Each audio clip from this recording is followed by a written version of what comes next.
Welcome to The Explainer. Today, we're going to talk about one of the most important insects on the entire planet to figure out its true value, from deep inside the hive all the way up to the global economy. So let's get started by tackling a very famous and very dramatic idea about bees that you have probably heard a million times. You know the one. It's this quote, and it almost always has Albert Einstein's name slapped right next to it. I mean, that gives it some serious weight, right? It's become the go-to line for explaining just how critical bees are. Well, here's the thing. There's just one tiny problem with that quote. There is zero, and I mean zero, record of Einstein ever saying it or writing it down. It's a powerful line for sure, but it's a myth. Okay, so that kind of blows things wide open, doesn't it? If we just toss that dramatic and, incorrect doomsday quote out the window, what's the real story? What is the actual tangible value of a honeybee? To get to that answer, we have to start small. I mean, really small. We're going to zoom right into the hive itself to understand just what kind of creature we're dealing with. Okay, first, a little perspective. When we say bee, we could be talking about any of roughly 20,000 different species out there. But the ones we're focused on, the true honeybees, they make up just a tiny little slice of that pie, only about 8 species. What makes them so special is their incredibly organized social structure and, of course, their famous ability to produce and store huge amounts of honey. And that social structure is, well, it's genius. A colony basically works like one giant superorganism where everyone has a very specific job. You've got the one and only queen, whose entire life is dedicated to laying eggs, up to 2,000 a day.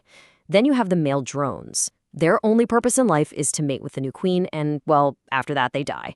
And then you have the real powerhouse of the colony, tens of thousands of female worker bees who do literally everything else. And get this, a worker bee's life is like a whole career path packed into just a few weeks. She starts out as a house bee, cleaning the hive, feeding the babies. Then she gets a promotion. She becomes an architect, building out that perfect honeycomb. After that, she's on security detail, guarding the hive entrance. And for the final chapter of her life, she becomes a forager. And that is the job that connects her world directly to ours. So let's follow that forager bee out of the hive. This is where we zoom out and see how that one final job, foraging, is the absolute key to the honeybee's massive value. So picture this bee flying from flower to flower, just gathering up nectar and pollen to take back home. She's not trying to do us any favors. She's just getting food for her family. But in the process, totally by accident, she's performing one of the most critical jobs in all of nature, pollination. She's basically the delivery service that allows plants to reproduce, which gives us the seeds, the fruits, the whole shebang. So how big of a deal is this, really? Well, on a global scale, about a third of the food we eat depends on animal pollinators. And honeybees specifically, they're responsible for pollinating over 100 different crops. For some of the stuff we absolutely love, think crisp apples, juicy blueberries, sweet cherries, that number jumps to a mind-blowing 90%. I mean, can you imagine a world where those foods were suddenly super rare and expensive? That's what we're talking about. Okay, so when you have that kind of impact on our food supply, you know the next question is going to be about money. If this service is so essential, can you actually put a price tag on it? And yeah, you can. Economists call this an ecosystem service.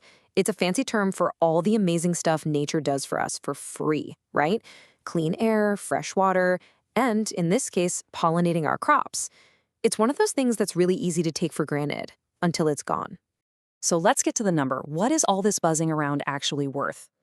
Well, just for U.S. agriculture alone, the value honeybees add is estimated to be as high as $14 billion every single year.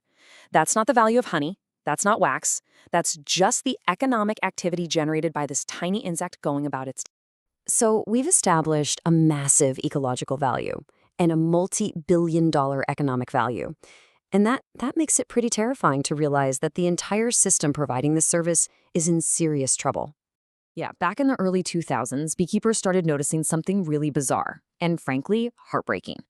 They'd check on their hives and they'd just be empty. The bees were gone, vanished. They called it colony collapse disorder, and it was a huge red flag that something was going terribly wrong. And this brings us right up to today. This chart really tells the story. Beekeepers know they're going to lose some bees every year. They figure about a 21% loss is, sustainable. But in the year ending April 2023, Surveys found that U.S. beekeepers lost almost half their colonies, 48%. That is more than double what's considered acceptable. It's just not a sustainable situation. So what in the world is going on? Well, the tough part is there's no single villain in this story. The consensus is that it's a combination of things, like a perfect storm of stressors. You've got these horrible parasites called varroa mites, which are basically public enemy number one for bees. Then you have certain pesticides that can harm them, new diseases spreading around the globe, and widespread habitat loss, which is like creating food deserts for them. It's like they're being hit from every possible angle. Which leaves us with this big final question, right? We've seen the incredible society of the honeybee, we've put a multi-billion-dollar price tag on its work, and we've seen the threats it's up against. This tiny insect provides a service that's fundamental to our own food security. So the question isn't whether we'd have 4 years left without it, it's what can we do to protect an ally we absolutely cannot afford to lose? Because supporting them really is all about supporting ourselves.